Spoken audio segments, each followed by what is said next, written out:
Welcome to Pause. I'm your host, Dr. Phil Hoffman, and coming up in this program, we'll be talking about a very special library that's coming up next on Pause.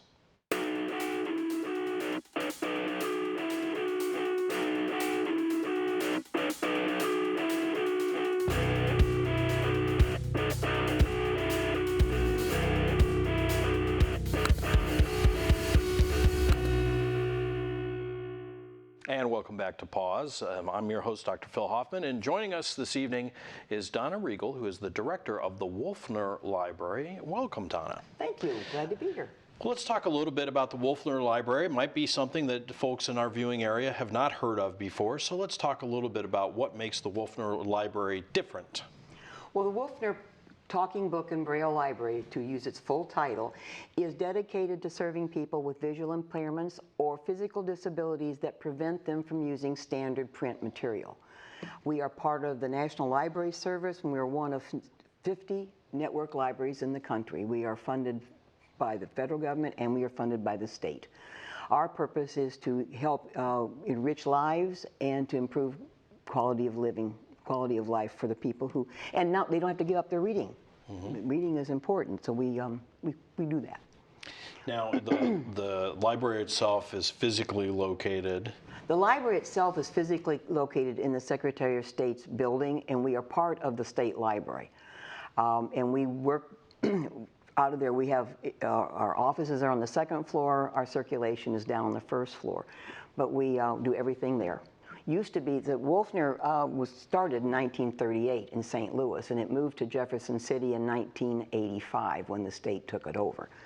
So we've been there since that time. So tell us a little bit about the origin of the name, the Wolfner Library. The Wolfner Library was created in honor of Dr. Wolfner, and I completely forgot his first name. I'll have to look that up. Dr. Wolfner. What was his first name? He was an optometrist or an ophthalmologist, one of those two, and he was very big in the field for making sure that visually impaired people had just as much quality of life as everyone else. So that's where we get Wolfie. So the challenge for somebody who has a visual impairment, I'm sure there's a range of challenges, from folks who are maybe legally blind but can still see to a certain extent. We're not tied. You don't have to be legally blind to use our services. You just have to have a visual impairment. Okay. And that can be anything from cataracts. You can even have it like when you go in for cataract surgery and you're not able to read for a month or so, you would be eligible for our services during that time. But we serve people from, our youngest is around 4 months and our oldest is 104. So it's the whole gamut. And we have people who are totally blind, we have people who are visually impaired, and we service them all. So that requires, I'm sure, a lot of different options. So what are the different styles or approaches that you employ in order to meet everybody's needs? Well, we provide a lot of formats. There's a traditional Braille format that everyone is pretty much aware of. Then there's a thing that we call print Braille that is an interesting concept. It's usually used with children's books, and there is an overlay on the page that holds the Braille characters. So a sighted child can read to a blind caregiver, or a blind caregiver can read to a sighted caregiver can read to a blind child. It's that gives the child and the adult an opportunity to have books read to them, just like we did when we were growing up. That helps to instill the love of reading, and the visually impaired have a slight problem getting to that point because they have to learn to read tactile, and that's why we do the Braille overlay. Other than that, we also have audio cassettes. That was the first digital stuff that we had. They are now no longer being made, and they're being phased out. However, we have quite an extensive collection, and a lot of people still use it. And then the other one is now we've gone digital. We have a digital machine and everything is put on digital. When you sign up for service, you get the equipment too. We give you the equipment so you can play this stuff.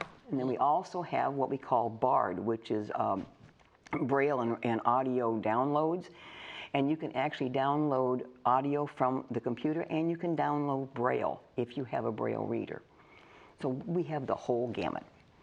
So let's talk a little bit about the device you were talking about. I think Hi, you I brought do. one I here. did. So if we can talk about how these work and what they do. This is our digital recorder, and you can see it's got very big numbers, and it also has, buttons, and it also has a lot of braille on it.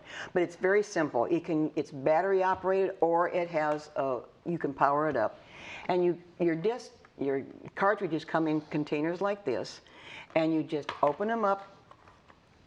Hey, yeah, it's really easy. It's really easy, yeah. And then you just pop it in. Now this one isn't charged, but it would then automatically play.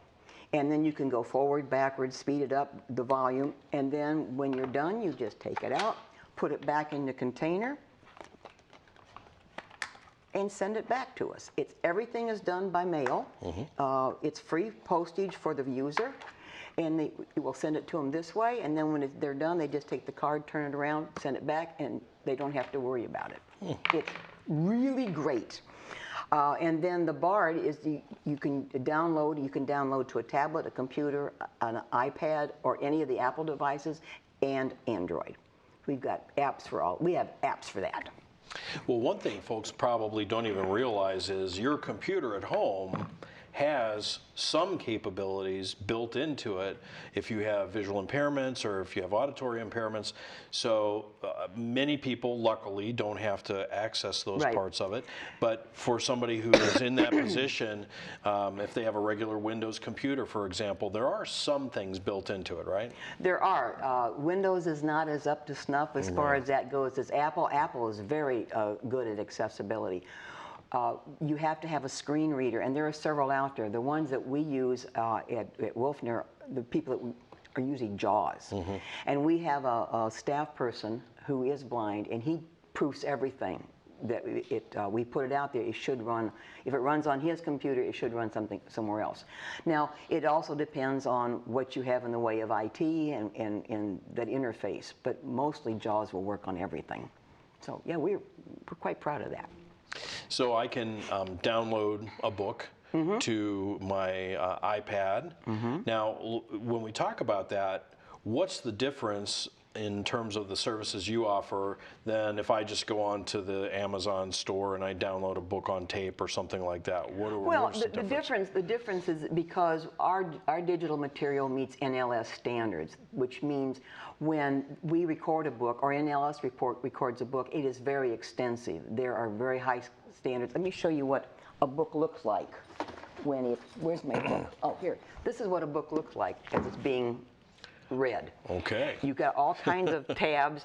To do this book would take up to a year to do this because they monitor every pronunciation, every word. They check, and there is a narrator and a monitor. And when they're done, then there's a reviewer. So it goes through multiple checks, and if it's not right, it's redone. Now everything is done digital, so they have the Hindenburg software. They can literally go in and pinpoint the sound that has to be corrected, and they don't have to re-record everything, or they would be working a lot. Take 2 years. Take 2 years, yeah. We have a recording studio at Wolfner. We record about 300 books a year, and they are then sent to BARD, so all of our Missouri books are on BARD that we do. We do Missouri books that are a Missouri theme, Missouri author, and then the Missouri Association of School Librarians gives out awards every year that are selected by the children. Those award winners, we get the list ahead of time of what the ones are going to be voting on, and we record them so our visually impaired children can also participate in voting. So, and then they go into our collection. So let's drill down a little bit into what's involved in this. I see all those tabs. All those tabs. What do those mean? It means that there was a pronunciation problem here. Okay. There was a word missing, or they have to, what is this? What does it say? It says, on this date, there was an error. So they have to go back in the time dates tab. But when this was recorded, Armani, somebody put an S on the end of Armani's name. We have to take the S off. And that you can see how extensive that is. But they take it very seriously, and they don't take shortcuts. Now, recently, NLS is starting working more with the commercial vendors, and we will accept some of the titles that they do, Random House, Hatchet, and things like that, for the sake of getting books out. Sure. If it takes a year to 2 years to come, but it's not a bestseller anymore. So it's the idea of how we can get the patron to read the same materials everybody else is. So there's been a little relaxing of the strictures, but it means that we get the books. And so the process, first of all, I guess, the first step is deciding what books you're going to do this with, right? Because you don't do it with every book published. We do not do it with, any NLS doesn't do it with every book published. Right. First of all, there's only so much they can do. At our end, when we do it, our recording, it's got to be a Missouri author or a Missouri topic. And then, of course, the children's books. And those are done, our head of the recording studio, she kind of scopes out. She talks to the bookstores, what's coming up, what do we need, what's going to be popular. And so this is where she tries to get it's a game of trying to predict. But if you know let's just, John Grissom, it's going to happen. Right. But we don't have to do it. And whenever we decide to do a book, we have to notify NLS saying we have our intent to copy this, to record this book, then NLS won't do it. So you've got to get in there. But it's a guessing game, and you have to know your clientele, which is the same as far as reading habits are the same as anybody else. We look at the bestseller list, we look what's being talked about, and people send in requests. So I mean, we have to work on it, but we get there. And I assume, like every other book that gets published, you get requests for steamy books too, right? Oh yes, we do. Our readers are not restricted. That's a good thing about when you send in your application, you are assigned a reader's advisor, and that reader advisor will talk to you on the phone and walk you through the application and ask what your preferences are. Do you want the steamy books? Some people say, "Oh yes, that's exactly what I want," or "I don't want a male narrator. I want a female narrator," and we make that decision based on what you want. Then the system will automatically send books to you based on those criteria. If you want something that is special, like say Head Games came out, and you would call and say, "Is this available?" Put it on my list, and that's what we do. And so you have, I would assume, like books, you have more than one copy once it's done. One of the chief differences between Wolfner Library and any other library is that we're not constrained by copyright. By agreement with the publishers, if we need multiple copies of a book, we make multiple copies of a book. We do an adult winter reading program, and there are 10 books that we pick, and those are put on a single cartridge. And then we have anywhere up to 75 people doing this, so we make 75 copies. Then when the program is over, the cassettes come back, we erase them, and we start over. So we have a lot of flexibility. Now, in the public library, if you wanted 50 copies, you had to pay for 50 copies. Right. So we have to do that. Well, and that gets into a question I was going to ask you. With every intellectual property, there are all the copyright issues and everything. So I assume you have to somehow notify the publisher of an intent to create this? NLS does that. Okay. NLS has negotiated all this stuff with all the publishers, and because this is a federal law that we have this right, most publishers work with us. We had some problems at the beginning when the audiobook started coming out. There was some, this is a capitalist society, and they wanted to be. But over time, they have found out that this does not, in fact, cut into their profit. Matter of fact, it helps it, because NLS is willing to pay to some extent. Most of it we don't. We don't pay. We buy our books. Anything we record, we buy at the local bookstore. So, but no, we have a lot more flexibility. Now, I know you also have, because you mentioned earlier, you have a wide range of ages. I see we've got some other things here. Yes. So for different age range? Well, like I said, we have users from 4 months to 100 and 104. And we recently introduced games. Now, what these are standard games. This happens to be Boggle Jr., and it says Braille on it. So what we've done is it's hard to see, but there is an overlay that has Braille on it. So a sighted person can play the game along with visually impaired, and all the parts have Braille on them. Even the cubes have Braille on each of the letters. Ah, okay. So, and we had to, now you notice, see on C, you have here a line. We know this is the way it goes. There is a Braille notation that says it gives orientation. Okay. So we do it's everything, and all the cards. We have 23 games right now, Monopoly being one, which is huge. It takes up a whole table. And we have Apples to Apples, which is a popular game here in Missouri. I had never heard of it before. But we bought that game, and then we had it overlaid. Now there are 500 cards in that game. And the person who did the overlay said we weren't going to buy a second copy. We're not doing that again. So, but because every card has to be Sure. brailled, and then we have our blind employee finds the braille, finds a card, puts it together. So it's a time-consuming process. But we felt this was an area that was not being handled very well, because seemed to be ephemeral. We didn't think it was ephemeral. We think it's very cogent to the development of reading, especially on children, making it fun. And also helps you if you have a visual impairment. You know, you don't have to just trust the Right, sighted person that you're playing with. Yeah. I'd always be checking. Let me feel that money on Monopoly just to make sure. I had a person said, yeah, she says, my cousin Rachel, I don't trust her. So that was one way to do that. So we're broadening this. The problem is that the manufacturers don't make this. So we have to find games that can be easily brailled. Some overlay doesn't work. It's too extensive. We were looking about perhaps doing CDs. But we have a problem with that, because you can't put a Braille overlay on a CD. Right. And because we're afraid that the heat on the machine would melt it, and that would mess it. Plus, if you wanted to list the titles on it, it's going to take up multiple pages of Braille.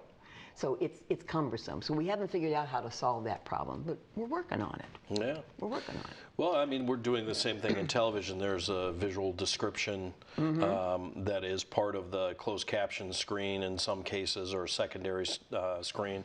And so they're also, trying to sort this out and figure out how to make that system better. Well, we also, it's there, but it's not. We also offered descriptive DVDs and descriptive videos, which is the reverse of closed captioning. Rather than, now the impaired person can certainly hear the dialogue, but then you've got this dead space when things are going on. So the descriptive video will actually describe what's going on. It's raining, there's a bike running by just ran by the jogger, very detailed. So we do provide that, and that's very popular. We don't do VHS anymore. We have them, but we don't buy anymore. But our collection is growing. We are doing quite a few new titles every year. Well, I think we've been close to 75 titles this year, and we want to grow that collection, because once the word gets out, people ask for it. And that's our goal. We want to, the more stuff, like any library, we don't want stuff on the shelf. We want it out being used. Yeah. Well, and I would imagine all of the materials that you're lending out, in a perfect world, all the manufacturers would make things with accessibility in mind. And so you would kind of be unimportant at that point, because every product that you buy, whether it's a game or a book, there would be an accessible version at least of it. But that's not the case, is it? It's not the case, but it is improving. The NFB, the National Federation for the Blind, they are very good advocates, and they're getting the word out, and more people are requiring that. For instance, we at Wolfner, we braille the legislative roster every year. We are now, through our friends of the library, Friends of Wolfner Library are giving us funding. We're going to start doing brailing some state documents. The Securities Department does a program on fraud for seniors. We're going to braille that, so that will be available. We're working at getting more and more stuff available. We were asked to also braille the ballot, but we don't have the capacity to do that depth. So we had to say no. But that is required by law, that you have to have a braille ballot at every polling place. So but the awareness is much improved than what it was. It's not like, people are not looking at it as this is something I would like to have. This is something I have a right to have. Sure, yeah. And that's where we come from. You would certainly think in a democratic society, if you wanted to vote, there would be a Braille version of there it. should be You a should Braille not have to ask special for it. It should Right. just be there when you walk in the door. It used to be that they would read the ballot to them, but what kind of confidentiality is Yeah, that? So yeah. they're making a move for that. So things are very, very much more focused for that than it has been.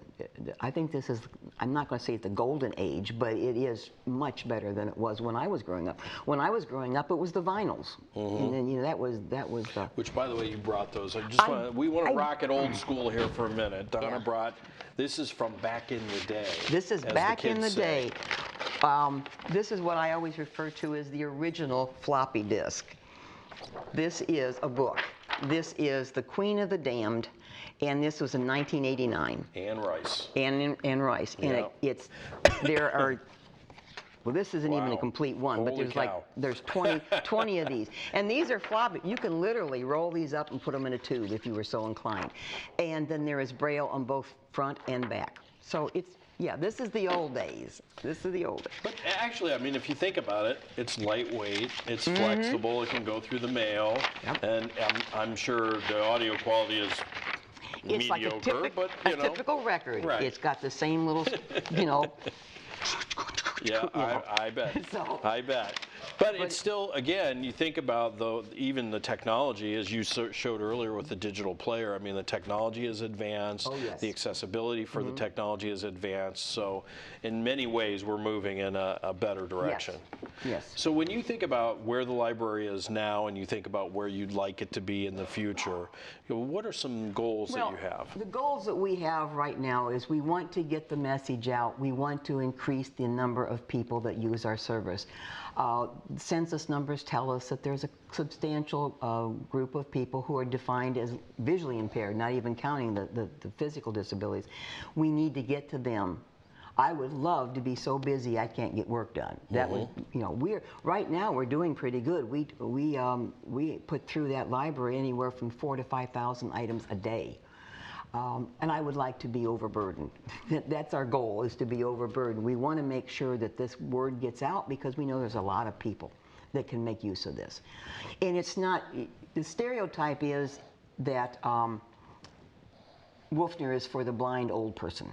And it's not. It's for the visually impaired and physically disabled, any person. And we want to make sure that we cover that. And the next item that we're looking for is we're going to do 3D prints. The University of Colorado has gotten copyright permission to do Harold the Purple Crayon, Goodnight Moon in a 3D format. Interesting. So we are looking at purchasing a 3D printer so we too can print the tactile. We are working, that will be included as part of our early literacy program that we are working on that should maybe go into effect by school time in order to allow the early literacy, which a visually impaired person has to take a little different approach to learn how to read. And that's what we want to accommodate and wants to do that. So. Well, Donna, we only have a couple minutes left. So let's walk folks through.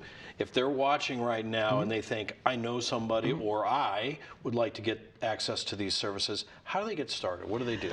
What you have to do is you have to fill out an application. Those are available on our website, sos.mo.gov/Wolfner, WOLFNER. You can go there and you can download it. You can call us at 800-392-2614. We will send it to you.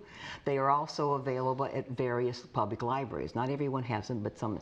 The Missouri Rehabilitation Service also provides them. You get the application, you get it certified, and you send it to us. We assign you a reader's advisor, and then we get you started. You do not have to be a user yourself to apply. If you are a spouse, a parent, a child for an adult, even a social worker or a nurse can apply. To get the more the merrier. So let's mention the website one more time. SOS, Secretary of State, .mo.gov/Wolfner, WOLFNER. Okay, so the Wolfner Library. Again, Donna, thank you so much for Well, bringing thank you all this for stuff. having We me. didn't get a chance to talk about our stuffed animal here. Oh, that's our mascot, Wolfie. Where's Wolfie?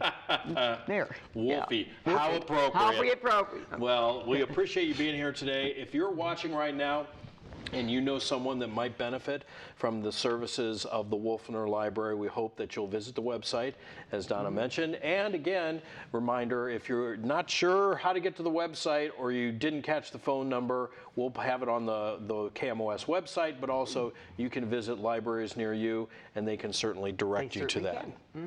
Well, thank you for joining us today, Donna. We appreciate you taking the time. That's it for this episode of Pause. I'm your host, Dr. Phil Hoffman. We hope you enjoyed this, and we will be back with more Pause next week.